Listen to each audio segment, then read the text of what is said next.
When I was diagnosed with melanoma, I actually had gone in and had a mole removed.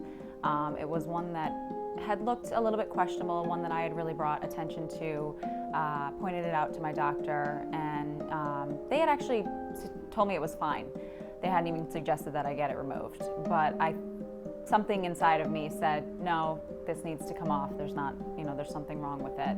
So I went in, I had the mole removed, and 2 weeks later I went back in to get my stitches taken out. And I remember the doctor came in and he said, well, you have stage 2 melanoma. And one of the reasons, obviously, why I was diagnosed with melanoma, or so my doctor thinks, is I was a tanning bed user. At the age of 17, I really hated the fact that I had a fair complexion.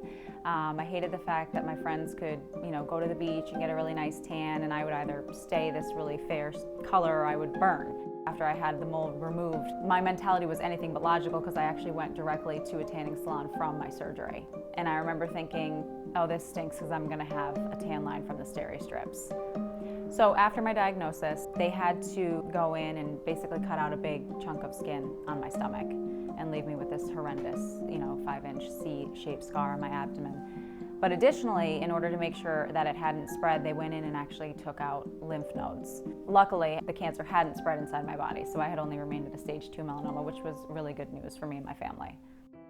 For me, it was the year after the surgery that was one of the hardest times, because now not only had I given myself cancer, or so I thought, and had I gone through this experience of almost dying, but now I was right back to where I was when I was 16 years old, hating the fair skin and not being able to do anything about it at this point.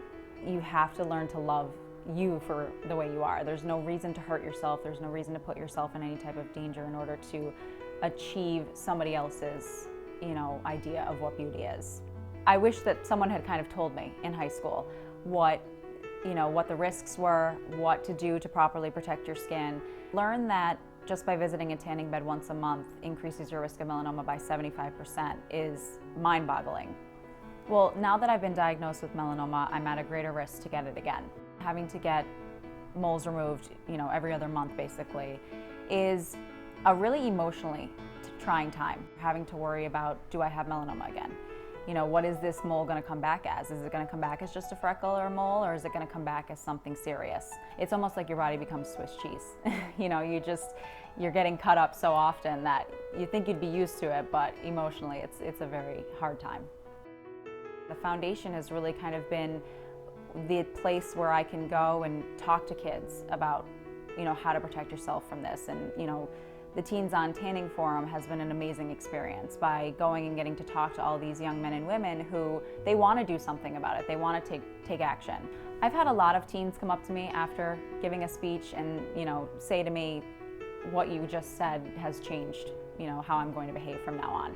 So the foundation has just been incredible as far as me getting to meet amazing people who feel so passionately about this cause, and just being able to share my story is therapeutic in any way.